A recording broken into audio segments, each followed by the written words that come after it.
remembered seeing that there were a couple of you that did manage to get the lab done. Is it okay if I put you all on the spot? Can you toss out a couple of things that you might remember from what you saw in the lab? And there's no wrong answers here. I'm just looking for sort of what you've got. There was like initial and final momentum and energy. Okay. So these are good things to talk about. There's initial momentum, and I want to use the word total initial momentum and total final momentum. And then there was also in the lab, we looked at, and for those of you that didn't do the lab, let me write this down here, total initial energy and total final energy. So just a little backstory, because a number of you all did not or were not able to get the lab to work. In essence, what we did was we ran a couple of scenarios where we had an object, call it object 1, and another object over here, object 2. And they had different masses or same masses, just depended, M1 and M2. And they had different velocities. So let's call that V1, and maybe this one's moving, maybe it's not. Let's call this V2. And we basically just used the simulation to allow these objects to run into each other. And we looked at what was happening momentum-wise and what was happening energy-wise. All right, so that's totally awesome stuff. Anything else that you recall being able to see from the lab that we can kind of pull together and learn from here? Elasticity had an effect on how the masses bounced off each other or didn't. Okay, so one of the things that we'll talk about here today is what elasticity means, all right? So elasticity, we'll say, what is it? All right, because that's an important thing. Sometimes things can collide and bounce off of each other. Sometimes they can collide and actually hit and stick to one another, and that's the essence of elasticity. Anything else that you recall from the lab? And it's okay if we don't, no big deal. Just want to give you an opportunity to share. All right. So let's dive into this here. All right. Let's go back and reflect for just a moment here. Remind ourselves that the formula for momentum is equal to mass times velocity. And it was a while ago, but there was a law of conservation of energy. All right. We said that, hey, if we looked at the total energy that we have at the beginning and the total energy that we have at the end, they should be equal to each other, right? So this was our old friend, the law of conservation of energy. Excuse me. And it turns out that it didn't matter what masses or velocities we put on these two objects. When they collided with each other, and I'm hopeful you guys that were able to do the lab actually saw this, there was also this idea that the total initial momentum was always equal to the total final momentum. So not only is there a law of conservation of energy, one of the points behind the lab was that, oh my gosh, not only is energy conserved, but there's momentum that's conserved as well. So one big idea is that there is a law of conservation of momentum. And I'm going to scoot my page up just a little bit. And just like we could, we wrote the law of conservation of energy like this in class.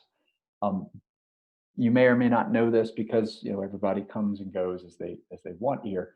The symbol for momentum is actually P, right? So we're going to say that the total momentum, the total initial momentum, so PI equals PF. The total initial momentum is always going to be equal to the total final momentum. And we'll look at an example problem or two where we use this. So this is a really big idea. Just like law of conservation of energy was super useful for analyzing motion of any object, we can use momentum to also analyze objects. And so this is a big one. The other thing that I wanted to highlight, and this is where it relates to the energy piece of the lab, right? There are actually sort of two types of collisions in the world. Two types of collisions, right? The first type is what we refer to as a bouncing collision. That is elastic. Elastic. That is a hit and bounce collision. And so if you think about the way to remember this is an elastic band is stretchy, it's rubbery. And if you were to you may or may not have ever made a rubber band ball, a ball literally made out of rubber bands. You're bored, perhaps you've done this over quarantine. It's elastic. You throw it on the ground, it bounces up like a big rubber ball. So elastic would have been the collisions where things came together and they just bounced off of one another. All right. The other type of collision is the opposite of a bouncing collision. So the opposite of elastic is inelastic. And instead of it being a hit and bounce, I like to refer to that as a hit and stick collision. If somebody takes a big giant glob of really sticky clay and throws it at you, and it hits you and it sticks to you, all right, it has now become a part of you, and it is an inelastic collision. So they're both collisions. And here's the beauty of it. Doesn't matter which type of collision it is, all right? The law of conservation of momentum is going to always be true. Always is true regardless of type of collision. Regardless of type of collision. So it can be elastic, it can be inelastic. Momentum is always conserved. Now, interestingly enough, it appears that there is a problem with the law of conservation of energy. Sorry, I'm getting dings in my computer screen. If I can turn that off, it'll go away. Okay, so, oh dear, I lost my screen. Sweet mama pajama. Oh, golly. Okay, we're back. So here's the really cool thing. Elastic collisions, all right, energy is conserved. And those of you that were able to get the lab done and it worked out, energy was conserved. Your numbers for the total amount of energy at the beginning and the total amount of energy at the end should have been the same. So you've been like, oh, law of conservation of energy, perfect. Inelastic collisions have a little bit of an issue. You look at the energy before the collision and you look at the energy after the collision, and they are not equal to each other, all right? So it appears that energy is not conserved, but what you have is that energy is simply lost. I'm going to put lost in quotations because it's not like it's disappearing. The energy is lost in an inelastic collision to three primary places, all right? And those three places, the first place is going to be heat. When two things come together and they collide and they stick with each other, right? There's a lot of sort of mashing and gnashing and squishing of things. And as particles slide past one another, they rub and it actually generates heat. The second place that the energy is quote unquote lost is when you have a hit and stick collision. Typically, there's some sound. You know, you can't have some sort of collision without a sound being given off, all right? And it takes energy to vibrate the air molecules or whatever molecules are around it to propagate that sound wave. And the third place, and this is a weird word, it's called deformation. If you change the shape of something, which is inevitable, if you think about taking a glob of Play-Doh and throwing it at someone and it hits and sticks to them, that glob of Play-Doh is going to change shape. That is absolutely going to take energy. And so when we say that it looks like energy is not conserved, that energy is lost, it's going to those three places. Now that's a lot of information in a short amount of time. And in class, we do a lot more stuff here, but I'm really just trying to get it down to the nitty-gritty here. So let me just pause for a second and check in with you guys. All right, so who cares? That's nice. We got two different types of collisions. We've got a law of conservation of momentum. What is this useful for? Well, what this is really useful for is looking at the behavior of objects as they collide with one another. So let's imagine that a 2-kilogram object at rest slams into and sticks to a 4-kilogram object that was at rest. All right, so sort of visualize this, and my camera is not as focused as I would like. I'm going to see if I can get it a little bit more focused, so give it a second. So a 2-kilogram object at rest, oh, that's better, slams into and sticks to a 4-kilogram object that was at rest. And here's the question. I want to know, obviously, these things are going to be moving after they stick to each other. I want to know how fast is the object moving after the collision.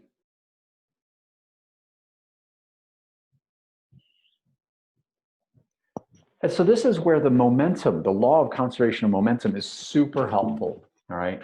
And you know, if we were doing this for a long time, I'd try and get you to realize that if you ever have a collision, always try to think about momentum. Energy is cool, but momentum is really this fabulous tool.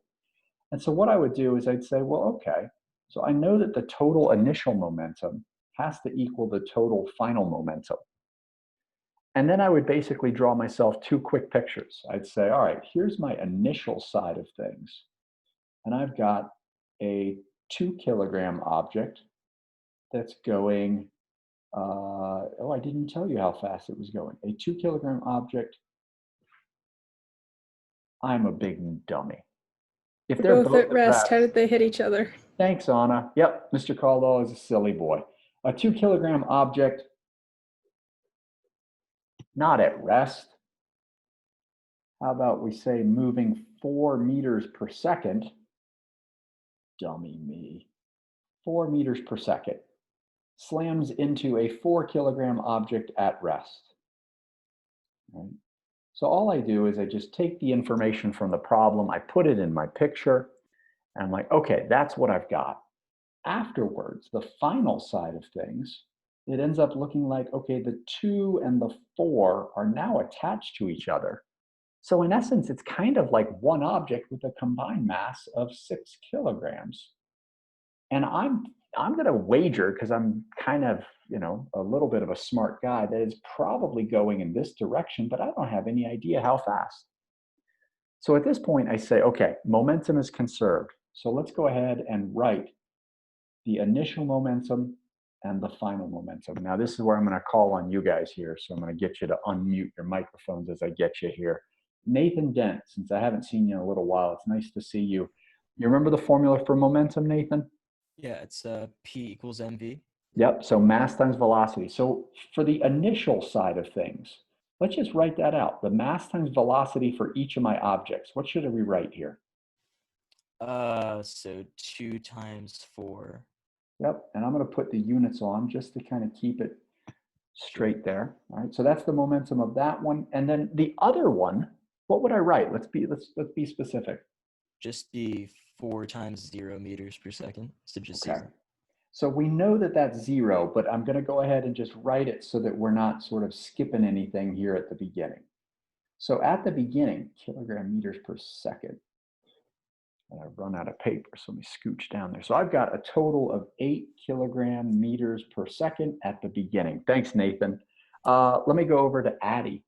At the end here, all right, let's write the expression for the momentum at the end of the collision.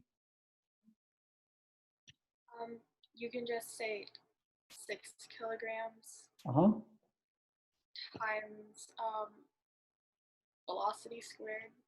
Yeah, no, remember That's velocity. not squared, that's the other one. That's energy. Yeah, no, it's easy to do. So it's just mass times velocity. So just 6v. All right. And so at this point, I've got 6 kilograms v. I've got 6 kilograms v. And to solve for v, that's easy enough. Divide both sides by 6 kilograms.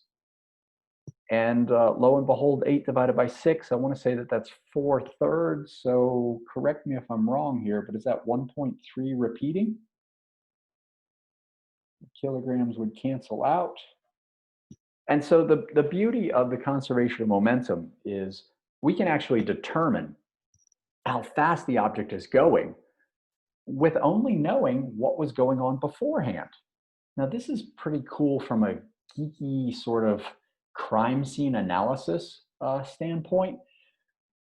True story, I think I told some of you guys, my week literally started with a car on fire outside of my front house. There was literally a car completely engulfed in flames. There was a collision and the driver fled. No one was hurt, but I've never seen this in my entire life. It was spectacular. But like police officers can look at the evidence, they can look at the skid marks, and they can use the law of conservation of momentum to analyze the collision to see if, oh, well, officer, I was only going 25 miles an hour at the beginning. And they're like, well, wait a second. The evidence doesn't match up what physics tells us had to be true. So this is actually a tool that police officers and the crime scene investigators can use to analyze real problems. So it's pretty cool. So that is sort of the essence of what I'd love for you guys to be able to do, okay? I'm going to do one more quick example with you here because I think this is kind of an easy-ish example. Let me pause for a second and see if anyone needs any. Oh, let's do this. Example 2. This is killing me. I miss my baseball. All right, so let's imagine that a 100-gram bat is moving at, and I'm making these numbers up. I don't think it's going 20 meters per second. That seems a little crazy. I don't know. A 100-gram bat is moving at 20 meters per second as it collides with and again, making numbers up, all right, 20-gram ball going 50 meters per second towards it. Now, you should be able to sort of understand that after the bat hits the ball, the bat is now going to be going a little bit slower as a result of that collision, all right? This is definitely not a hit and stick. It is not inelastic. It is elastic. So we'll say that after the collision, right, the bat is now only going 15 meters per second. So here's the question. How fast is the ball going after the collision? All right, so I'll give you a second just to get that. And again, it's a collision.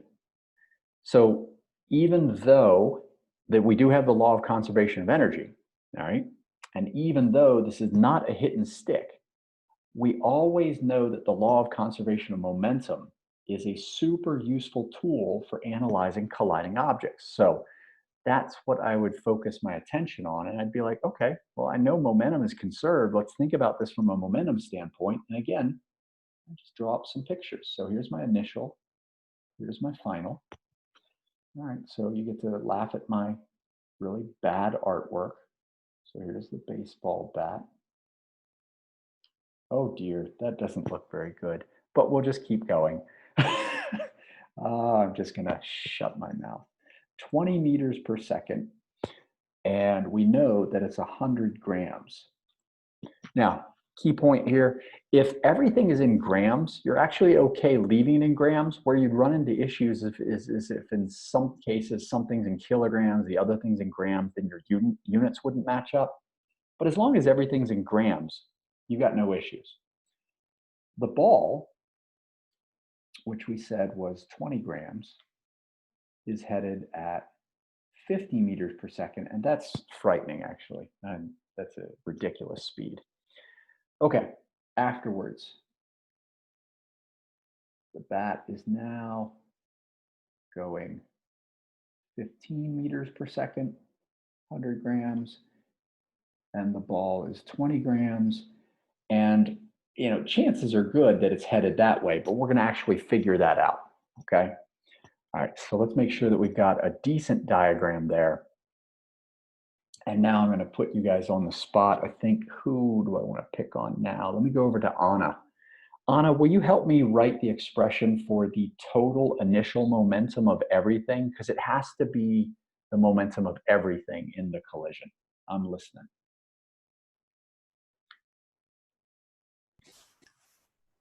So I think you would take the mass of the bat times its velocity. So Okay. 100 grams times 20 meters per second.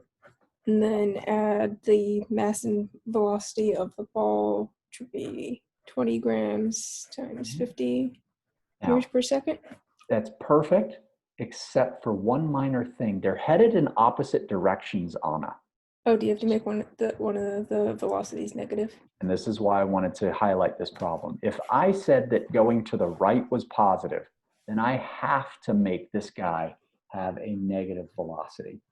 Now I can just as easily do the problem making the 20 negative, but the 50 would have to be positive, but they have to be opposite signs velocity, okay? Anna, thank you very much. All right, let's go over to Jennifer Overdahl. Do you mind filling me in about the final momentum that we have for this problem? What would we write? I'm not quite sure. Okay, do you Sorry, I remember just, like, zoned out for a second. it's okay. Do you remember the formula for momentum, Jennifer? No, I do not. That's okay. It's mass times velocity. Okay. Just mass times velocity. So I've got a mass of the bat here. I've got a velocity of the bat here. So we would literally just do mass times velocity.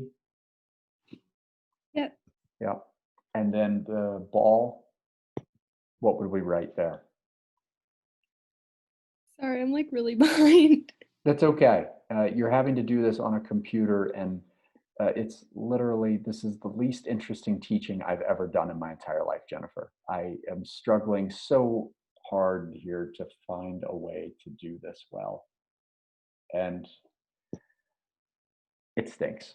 I'm sorry. It's just stinky. It's really stinky. So it would be just mass times velocity for the ball, Jennifer. Okay. Okay. So at this point, I'm going to kind of just go quiet for a minute, and I'm going to see if what I get on my calculator and what you get on your calculator, if they match up. And then if there's no questions, that will take us to the end.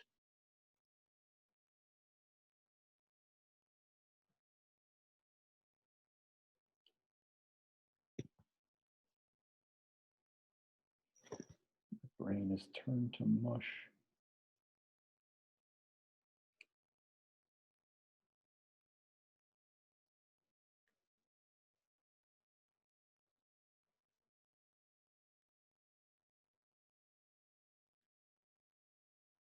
And I think I've run into a problem because I've made these numbers up off the top of my head.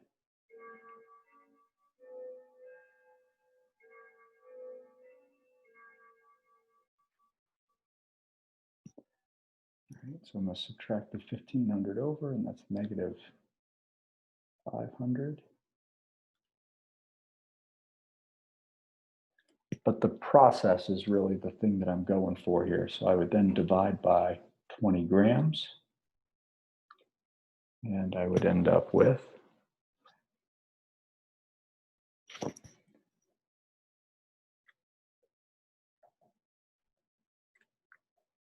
negative 25 meters per second.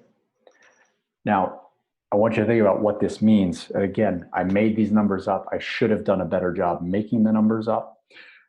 If I end up with a negative velocity, what does that indicate about the direction of the ball here? Does someone want to take a stab at that? It didn't change direction. Yep. And I've never been to a baseball game where the ball didn't change direction, that the ball kept going. So The ball smashed through the bat. yeah, It was that too is, strong. that is the weakest hitter that has ever graced a baseball field. And I'm sure that the kids are going to make fun of that said child for the rest of their life. So that's terrible. So look, that's basically the gist of what I'd like for you guys to be able to do. So I'm going to stop recording at this